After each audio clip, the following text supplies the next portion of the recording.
Hi everyone, this is Barbara Beckman, and today I thought I would share with you my art journal cover.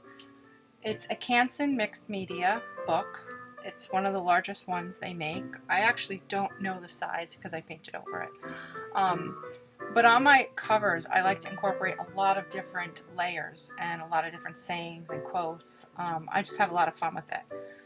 So I used extra paint that I had from another project first, and I just always apply it to the cover. So the cover always has a foundation to start with. You can kind of see that through the stencil that I just pulled up here. I'm just cleaning it here, but I throw the stencils down randomly, and I just use a lot of ink, whatever I have on hand. This happens to be Heidi Swap paint, or ink rather. And a lot of this stuff I find in craft stores that are like in the clearance section. So these bottles were all in Michael's and they were discounted. They were like 20 something cents. So I always grab them because I know that I'll incorporate them in a journal page or on the cover somewhere. So this is my chance to use up a lot of materials that I have laying around. So basically, like I said, I'm just layering. I'm taking every stencil that I practically own, and I'm just randomly, I'm putting 2 together, 3 together at one time. I'm just looking for different shapes and different colors against each other, contrasts, looking for parts that are shimmery, parts that are flat. I use whatever I have on hand. I actually used eyeshadow in this particular on this journal cover, and you'll see that it's gold. And what I do is just I'll put down a layer of paint. It doesn't matter what color it is. It was whatever was on my sponge at the time, and then I just basically dumped eyeshadow onto it, and you'll see it's coming up at some point. And I just use my fingers and push the eyeshadow into the wet paint, and it dries really cool, and you see a nice shimmery effect of gold. They have silver, they have purple, they have everything. It's $1 in the Dollar Tree, so I'm always looking for bargains like that, and I'm always thinking outside the box to try to come up with other things to add to my journal covers or journal pages. They don't have to be traditional artist materials. It's nothing that's, I'm selling. These are just for me. These are just to play, see how things react to each other, how different mediums react. That's what journaling is to me. It's an expression, or it's a chance to play and a chance to experiment and have fun. I'm a commissioned artist. That's what I do for a living. And I do a lot of house portraits, so they are very tedious and they have to be precise. A lot of realtors are my clients, so the house has to look like the house, and people have to look like people. So this is where I just kind of let my hair down and explore and have fun and be able to just be me. So a lot of Barbara just comes out onto these journals, especially the cover, because the cover I want to represent everything possibly imaginable inside this book. Now I usually do my covers last, but I had a lot of materials that were just laying around that I really didn't know what to do with, and I figured, you know what, I'm just going to do the cover tonight. So like I said, I'm grabbing stencil after stencil, different shapes, and I'm using very inexpensive craft paint. The one I just picked up, the white, is by Americana, but I use My Studio, which is acrylic craft paint. That is inexpensive, and that's by AC Moore, I believe. I'll use Folk Art, which is a better quality craft paint. Anita's all-purpose craft paint. Anything that's in the store. Cream Coat, whether it's Michael's or AC Moore, or everybody has cheap craft paint now for very inexpensive. And I like it because it's very almost watery consistent. Like, you couldn't really use it. It's not for painting like an acrylic painting. I wouldn't paint something on canvas with these. They're craft paint, so they're good for like birdhouses. I use them for posters for the kids, things like that.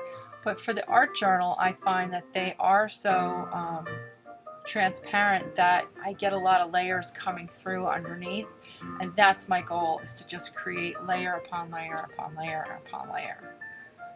So I think you might be able to see, here's the eyeshadow coming up now. So like I said, it's from the dollar store. This happens to be gold. And I just dump it right on top of my stencils. It brushes right off. And I just work it in with my finger. And there you go. I got some gold shimmery circles. I add it here and there throughout, no rhyme or reason, whatever I feel like doing, wherever the stencil may fall. It's just about play and exploring and having a good time. That's what art is to me, and that's always what I try to keep it, especially when it's for myself. Like I said, for my work where I have to get paid for this, and this is, you know, my living and how I make my money, it has to be perfect. So I need to let my hair down and play. If I don't, I get to be very cranky Barbara, I find.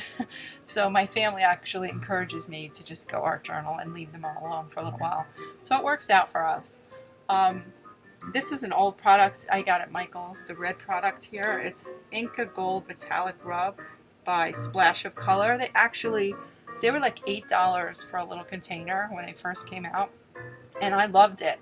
And I bought a bunch of them, but I found that if I didn't use it, when I opened one up one day, it was moldy. I was really grossed out by it. And then the other one was moldy, so I thought, ew.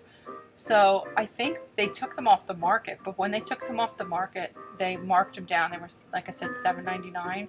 So they were under $1. So I thought, you know what, for under $1, I bought every single one that they had, because once you open it is when you have the problem, when the air hits it. So I have a bunch here I get to use several times. I try to use them up right away. They're great for art journaling. So I do have a bunch here. I think that were very, very inexpensive. If I paid under $10 for practically every color that they make, and I have several colors. So that's basically what I'm doing. A lot of layering over and over again. And I add some focal points like the face. I added a little wolf with me, or the girl that I did. And I guess you can really see that, and that will be reflected in if you take a good look at the picture here or towards the end. It's a lot of layering.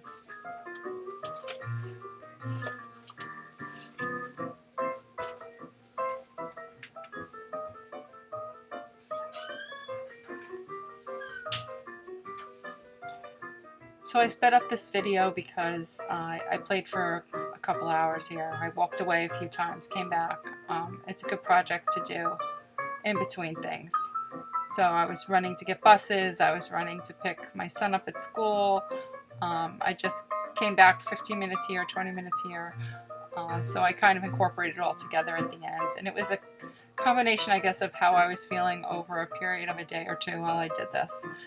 So I sped it up so it wouldn't be 2 hours long, and I tried to, like I said, just layer, have fun, and it changed quite a bit. Even her face, I layered this so much that she had probably many different expressions throughout this entire little painting episode that I'm doing here. I was going to make her have one blue eye, one brown eye. I changed my mind as I went along. I generally draw the same face in my journals. I don't know why. I can draw other faces. I do that for a living. But for some reason, she just always comes out in my journals.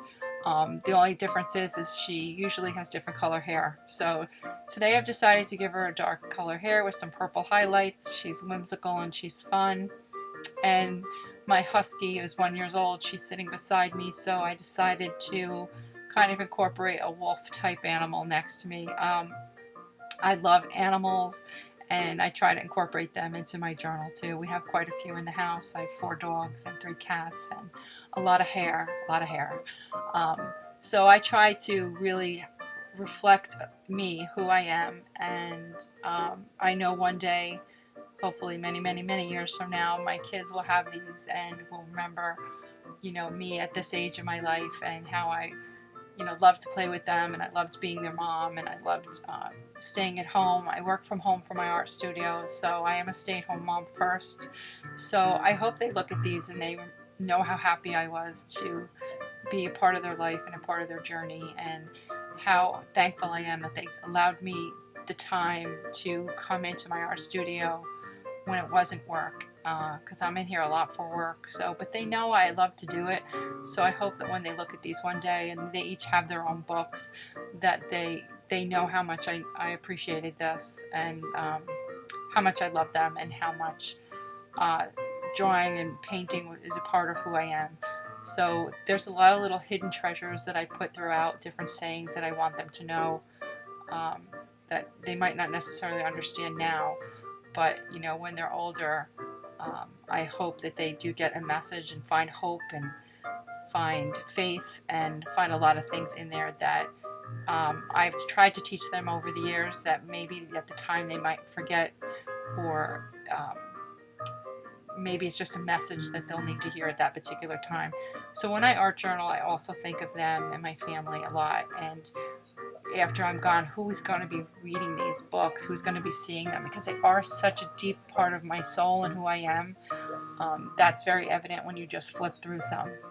So I have quite a few books done. I've been journaling for a long time. I'm going to say maybe 30 years.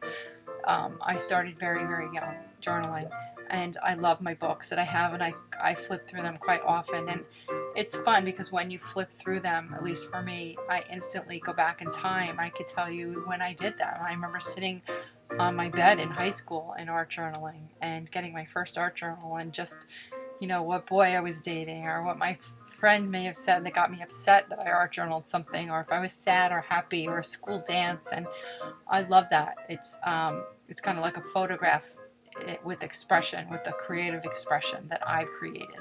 So I do love art journaling. I hope you give art journaling a try. I hope you decorate your covers and not just draw inside them. The covers are wonderful. They are probably one of my favorite parts to do. I did this before I did the inside. I only have a couple pages done in this one, which is not normal for me because I usually do them last, but it just worked out this way this time. I thought I would just have some fun and play. So I've never really videotaped my covers before, or my layering and how I do the techniques. I don't think I've really shared that on the YouTube videos before. So it was nice to just play and share that with you. If you have any questions, please feel free to put a comment below, ask me anything. I can't really give you specific materials that I've used here today because I'm just using up old paints and stuff, but like I said, primarily the acrylic paint you see in the back, it's all very cheap, inexpensive acrylic paint that you can get anywhere. Kids paint, it doesn't have to be perfect. I will give this a coat of polyurethane, the non-yellowing, when I'm done, or varnish, something that's going to protect it a little bit. I may even spray it with the Krylon spray. That works well too, just to add a little sheen to it and some protection. You can also use a piece of laminate if you wanted to stick that over it. That works kind of neat too, but that's kind of like plasticky and thick. So I'm not sure what I'll do yet, but I'll definitely protect this at some point, and I can always go back and change things as I go. If I want, you know, in 3 months I could paint something else onto it, or add something, or take something out of it. When I finished this woman and this little wolf over here, her friend, I took some more stencils and I went on top of them as well, and I started stenciling over them as well.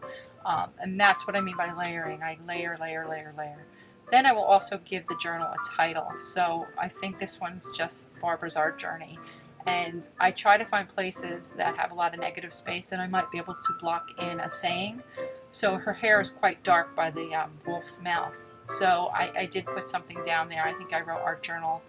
But I wrote create and paint and express, and just words that reminded me of journaling and what it means to me to journal. So I added things like that throughout, and there are hidden messages. I write something small. My kids' names are also incorporated. Shh, don't tell them. If they watch this video, they will know. But in everything I do, even my paintings that I sell, I hide my kids' names in. I used to paint murals for a living when they were babies. When my first son was born 21 years ago, and I have his name in every journal I've ever done. Not journal, every mural I've ever done. And then my second son was born, then he was added, and then my third son was born. By the time I had my daughter, I was not doing murals, but I decided to incorporate her into my journaling. So that's how that came about. So all 4 of those kids are hidden in here somewhere. You can see them if you look very closely. In fact, it's like, where's Waldo? I have to look myself sometimes because I forget where they are. But after I finish the painting and all the acrylic has dried, I just use gel pens. Half the time they don't write. They're just the $20 ones from AC Moore that you buy in, you know, a bulk package of when I use my coupon. I think they're like $45 originally, so they should write, but they don't. They never write, and there's only a handful that write. So I use the ones that write the most or that have the brightest color, and I try to use the contrasts. So I'll outline things, I'll write things. So that's what you see me doing here. And I try to really utilize the entire page and the entire book. I want everything pretty well covered. So I hope you liked the video. Please, like I said, give me a comment if you have any questions or if you want me to show you how I did something specifically. I'm not sure what people are really looking for on here. I just post things because I enjoy watching other people's work. I'm very visual and I learn that way. So I thought, you know what, if somebody can learn something from me today, I might as well just, you know, post what I know, because that's what it's about. It's about sharing with other artists how to do things. It's good to explore and it's good to share, and I love that. So here you go. Here's my video today. Please give me the thumbs up if you like the video. I'd appreciate that. And please subscribe. I have a lot of other videos coming out soon. I have a lot of great ideas coming up, and I would definitely love to get more subscribers. It'd be a lot of fun to start getting some more and getting to know some people that are on here watching these videos. So like I said, leave me a comment. Tell me what you'd like to see. Tell me if you'd like me to slow it down and just show you maybe a 20-minute clip of how I did something in slow real time. I'm not quite sure what people want. But anyway, have a great day. Thank you so much for watching, and I hope you give art journaling a try. It truly frees your soul. It's a great expression, and it'll make your day. Thanks for watching, and hopefully we'll see you soon.